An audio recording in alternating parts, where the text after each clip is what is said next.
El canal del Congreso presenta.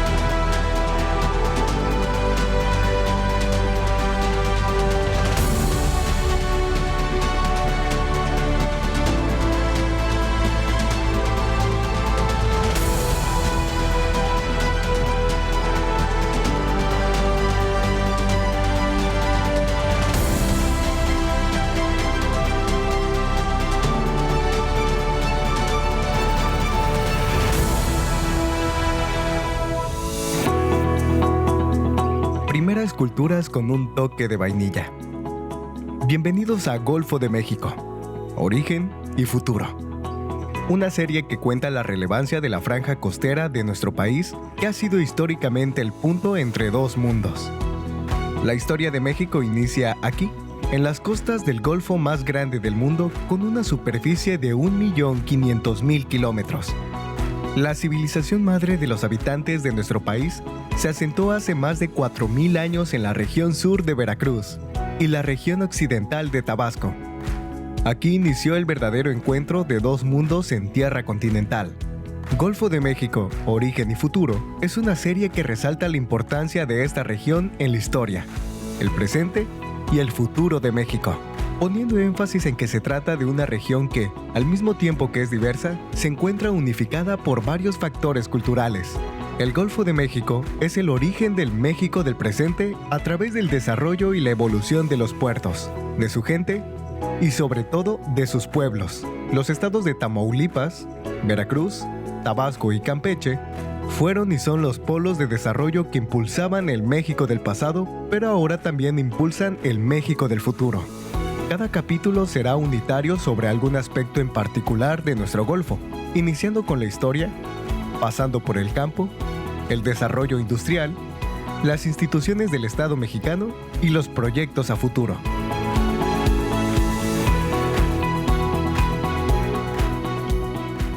En este capítulo comenzaremos con la historia de nuestro Golfo, que nació hace cientos de millones de años con el movimiento de las placas tectónicas que integran la falla transformante Tamaulipas-Oaxaca.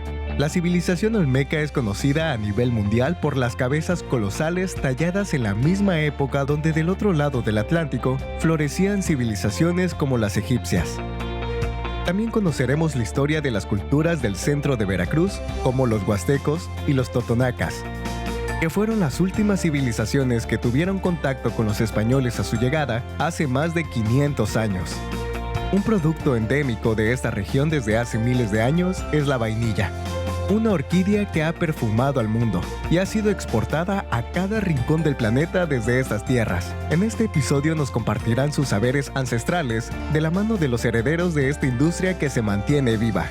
Estás viendo Golfo de México, Origen y Futuro. Por lo menos hace más de 4.000 años, en lo que hoy es el sur de Veracruz, empezaron a desarrollarse una serie de asentamientos tempranos que con el paso del tiempo, por varias generaciones, se constituyeron en lo que hoy consideramos Olmeca. Podemos decir que fueron los primeros habitantes que desarrollaron una civilización, es decir, un sistema de organización sociopolítica ya complejo. Su nombre proviene de un término que vino mucho tiempo después y que significa literalmente habitante del país del hule. No sabemos hoy en día cómo se llamaban a sí mismos, ni qué lengua hablaban. Tampoco podemos tener con certeza qué apariencia o qué etnia fue la que constituyó esta civilización. De lo que sí podemos estar seguros es que fueron la base de la civilización mesoamericana. Es decir, con los olmeca empezaron a darse una serie de características o rasgos culturales que hoy identificamos con la civilización mesoamericana y que de alguna u otra manera se desarrolla o se ve reflejado en lo que es el México contemporáneo. Entre un periodo entre 2000 a 1000 años antes de Cristo se desarrollaron como una gran civilización. Podemos decir que la primera gran capital olmeca fue San Lorenzo Tenochtitlán, en lo que hoy es el sur de Veracruz, y posteriormente la Venta, Tabasco. Difundieron una serie de características en otros sitios y en otras regiones, hasta el istmo de Tehuantepec, hacia el sureste del estado de Tabasco, hasta el centro de Veracruz y por supuesto que en el sur de la costa del Golfo de México. Fueron un pueblo identificado con deidades totémicas, en este caso podemos decir la veneración a los felinos, como el jaguar, como el ocelote y otros. En términos generales, este reflejo del tótem era precisamente el sustento de la validación de los jerarcas, de los gobernantes olmeca, que están plasmados, como vemos aquí atrás, en las cabezas colosales olmeca. Las cabezas colosales olmeca, los tronos, eran el reflejo precisamente de ese poder, de ese discurso que manejaban para un pueblo y que los hacía representarse en general como una deidificación del poder. Es decir, se constituían como hombres dioses, regulaban los intercambios, los mecanismos sociales para constituir esta gran civilización. Los olmeca en general podemos decir que fue una cultura que duró muchas generaciones, quizás siglos, y que posteriormente, debido a una serie de factores, desaparecieron entre comillas, porque todos lo sabemos que ningún grupo humano se queda a morir con sus sistemas de gobierno, cambian, se transforman, por lo menos hasta el año 400 a.C. Tenemos evidencia que los olmeca, si no estuvieron físicamente ahí, sí tuvieron presencia o influencia mediante intercambio, comercio, en lugares tan distantes como el occidente de México, por ejemplo Colima, o hasta Costa Rica, en Centroamérica.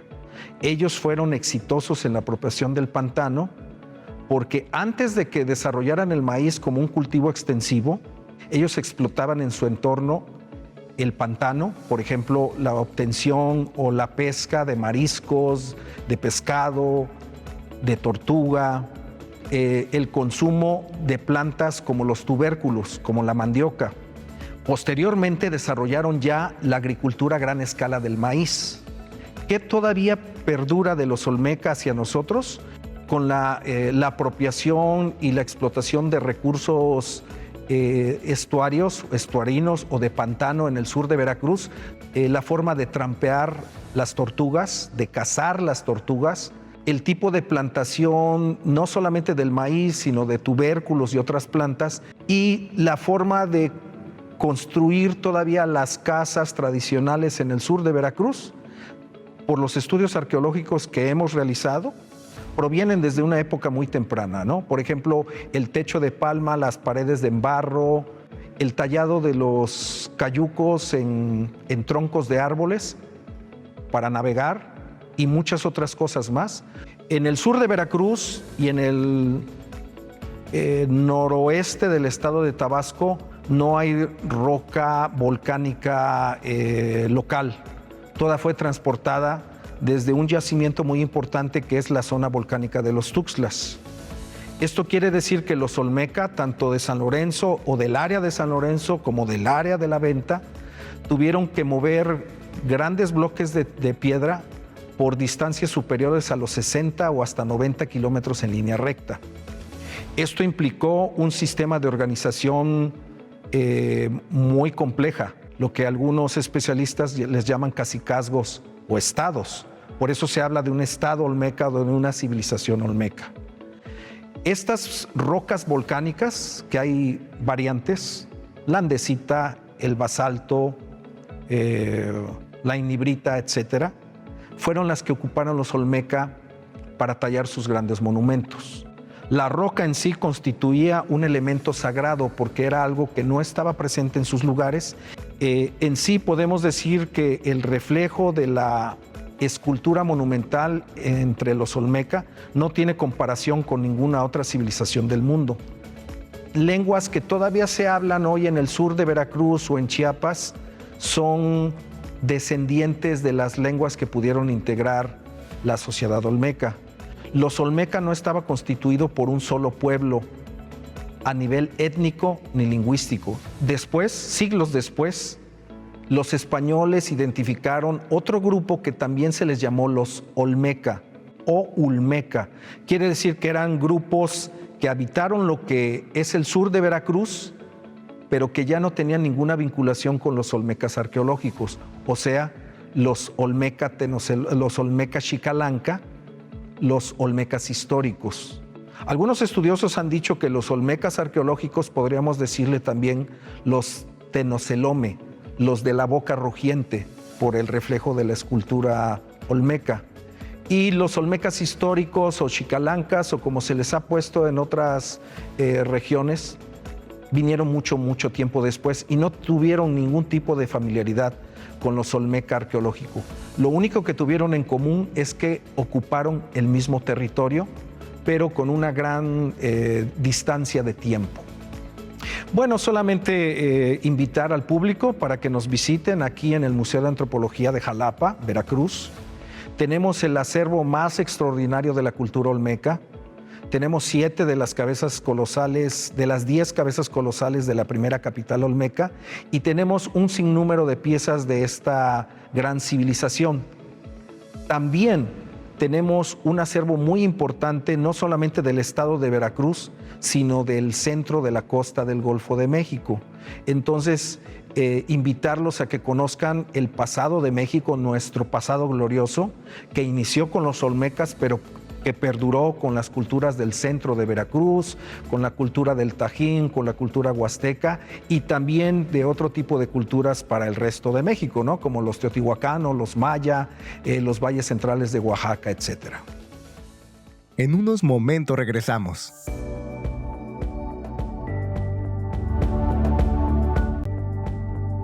Cientos de años después de la civilización olmeca en el centro del Golfo de México, comenzó a crecer la civilización huasteca y la totonaca, de las cuales aún están presentes. Los grupos mesoamericanos comparten ciertos elementos culturales, por ejemplo, el culto a diversos elementos naturales, ¿no? Una cosmovisión basada en aspectos que tienen que ver con la representación del mundo. En términos económicos o de agricultura, pues podemos hablar de que los mesoamericanos tienen una trilogía básicamente en el frijol, el maíz, ¿sí? Y el jitomate, ¿no? Otros elementos como el amaranto, la calabaza, son generalidades que podemos hablar en términos de grupos culturales mesoamericanos, ¿no? Más concretamente, sí, de los grupos asentados en el centro de Veracruz. Para el Grupo Cultural Remojadas tenemos una característica muy particular, que ellos elaboran esculturas a partir del barro y le van a estar aplicando color, principalmente chapopote. Para el grupo del Tajín, pues ahí es una serie de situaciones que se van a estar estableciendo en torno a sus características muy particulares, como son el uso de elementos muy característicos que los arqueólogos están relacionando con los implementos del jugador de pelota. Por ejemplo, los yugos, las hachas y las palmas. Por ejemplo, en el plano arquitectónico, el Tajín se caracteriza por utilizar el talud y el tablero, por ejemplo, ¿no? El talud invertido y el tablero, ¿no? De ahí salen los famosos nichos. El último caso, que podemos hablar ya más concretamente del Grupo Cultural Totonaco, pues establecemos diversos ámbitos donde podemos hablar de la vainilla para sus alimentos, ¿sí?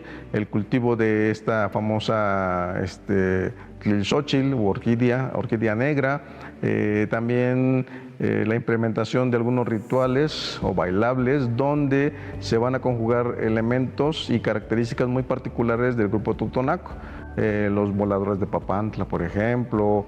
Hasta el momento se duda, ¿sí?, de que el Tajín sea totonaco, ¿no? Por eso se habla de un grupo cultural del Tajín, ¿no? ¿Por qué se ha afiliado con los totonacos? Precisamente porque el Tajín, ¿no?, tiene a su alrededor grupos totonacos, ¿no? Y que muchos de ellos todavía en la actualidad hacen ciertas ceremonias en la zona arqueológica. Nosotros estamos platicando en una sala dedicada a un sitio arqueológico aquí cerca de la ciudad de Alvarado, ¿no? Por la Mixtequilla, que le llaman. Estamos hablando de Zapotal.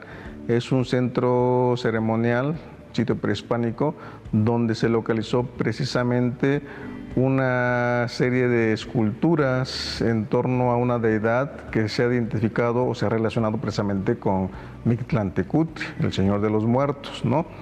Esta idea, todo esto se va a trasladar hasta nuestros días cuando se da con el contacto con los españoles. Por ejemplo, aquí en Mesoamérica tienen el culto a la muerte y la cultura occidental europea pues tiene el culto a los fieles difuntos, a los santos, ¿no?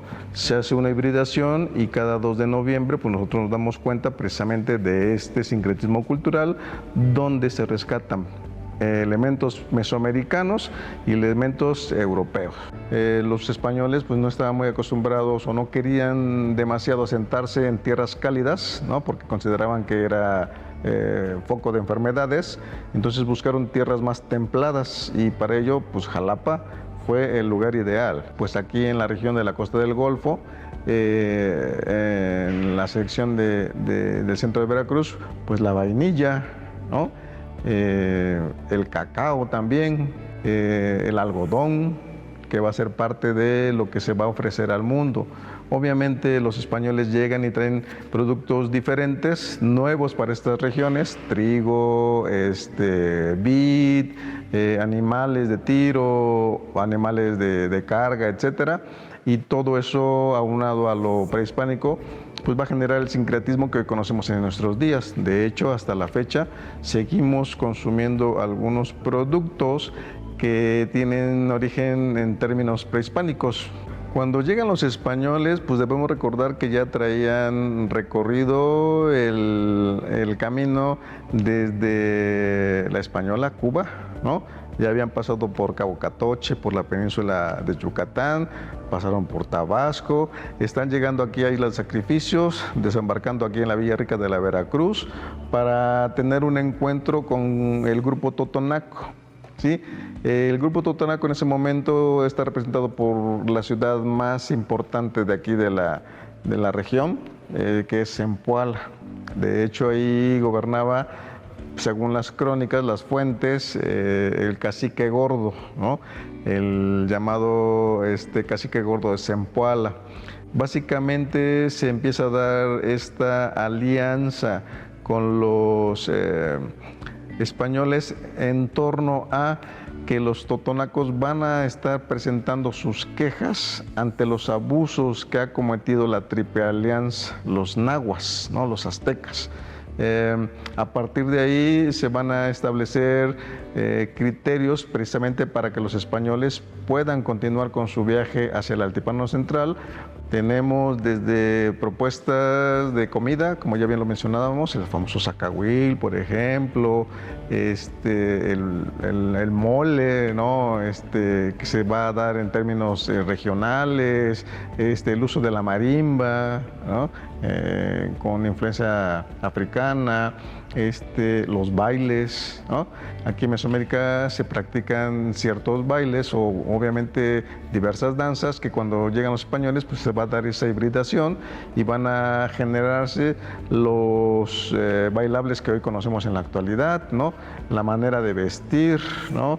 Aquí en la costa del Golfo era muy común el quexquemil, o sea, una prenda para las mujeres, o el maxtlalt para los hombres, ¿no? Que generalmente o popularmente conocemos como taparrabos, ¿no? Y que con todo este aspecto de la llegada de los españoles, pues se van a estar reconsiderando esas prendas de vestir, sobre todo porque la Iglesia Católica en su momento va a considerar que pues, no son adecuadas para las costumbres sanas de los españoles y que empiezan a establecer pues el uso de otras prendas, ¿no? También en algún mito mesoamericano se habla de un dios creador, Quetzalcóatl, que en su momento va a partir al exilio y se va a inmolar llegando a costas de Coatzacoalcos, bueno, de lo que actualmente conocemos como Coatzacoalcos, ¿no? Y que de ahí en su inmolación va a aparecer como una estrella, ¿no? Una estrella que va a darle rumbo a los mesoamericanos. Y evidentemente, pues eso nos habla de la importancia que había del plano geográfico de aquí de la costa del Golfo. La relación que logran establecer algunos grupos culturales aquí en la costa del Golfo precisamente con este elemento, el mar, ¿no? De hecho, tenemos un sitio arqueológico que está entre Jalapa, ¿sí?, y Papantla, que se va a llamar Higueras, o se llama Higueras. Precisamente ahí se encontraron murales que hacen referencia precisamente a algunos aspectos de la vida cotidiana del grupo que lo habitó, que son escenas de danzantes, de músicos, entre otras cosas, pero también tiene elementos que nos hacen referencia al mar. No romanticemos o no que nosotros no romanticemos el pasado, porque también al igual que nosotros tenían ciertas problemáticas que fueron solventando, solucionando. No demeritemos el aspecto del conocimiento que estos grupos asentados en la costa del Golfo y en todo Mesoamérica tenían para su vida cotidiana. Ahora se habla mucho de la famosa sostenibilidad y sustentabilidad, que en términos mesoamericanos pues ya lo practicaban, ¿sí? No, un caso muy claro, ¿no? Ellos sembraban el maíz, ¿no?, y a la par le sembraban frijol. Entonces nos habla de una simbiosis entre el hombre y su medio ambiente, ¿no? No es algo nuevo que nosotros estemos haciendo, ¿no? Tenían otro tipo de concepción y otro tipo de relación con su entorno, con la naturaleza, ¿no? Eran más respetuosos. Estás viendo Golfo de México, origen y futuro. Regresamos. Cuando se habla del Totonacapan, se viene a la mente a los voladores de Papantla. Pero existe una industria ancestral que tiene miles de años de tradición en esta región al norte del estado de Veracruz. Se trata de la vainilla, que a mediados del siglo XX fue uno de los cultivos de mayor producción y exportación en la región. Pero fueron los totonacos quienes desarrollaron la domesticación y el cultivo de la vainilla como tal. Ese es el gran aporte del pueblo totonaca que da al mundo. Entre los cerros de la ciudad de Papantla visitamos Saberes Ancestrales de la Vainilla, un espacio donde puedes aprender todo sobre la producción de esta orquídea oriunda de las tierras cercanas al Golfo de México.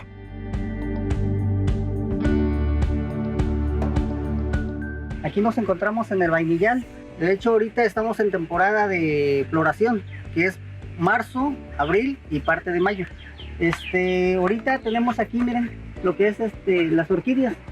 Para que haya el producto, lo que es una vaina de vainilla, da las flores, que son las orquídeas, pero estas orquídeas hay que polinizarlas manualmente. ¿Qué es polinizarlas manualmente? Es hacer el cambio en la orquídea. Aquí está el pistilo, miren. Entonces hace el cambio del polen aquí en el pistilo.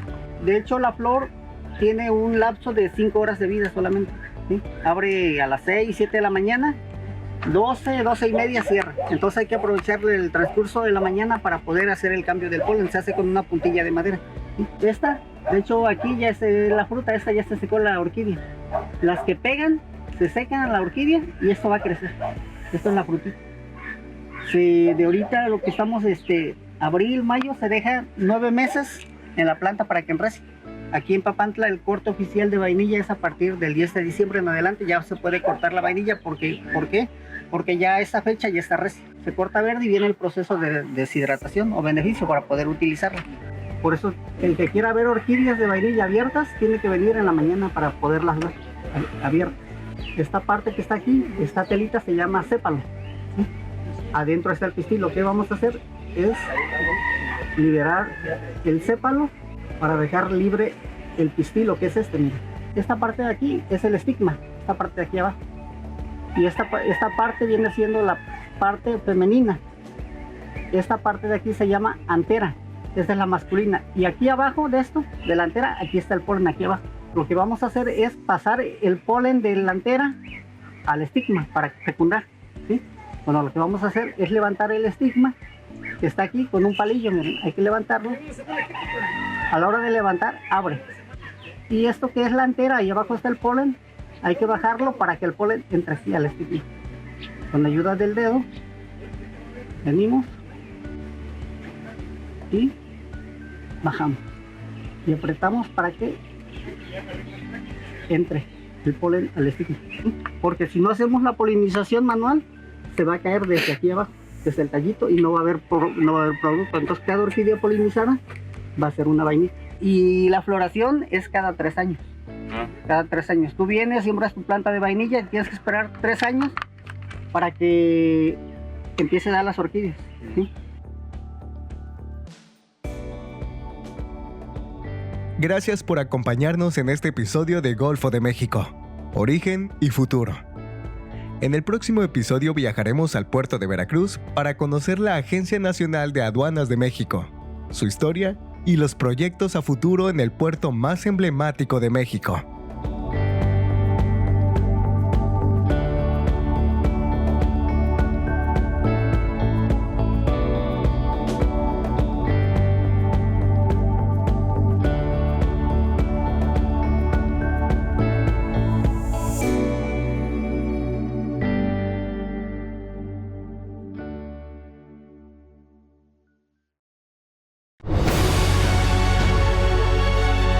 El canal del Congreso presentó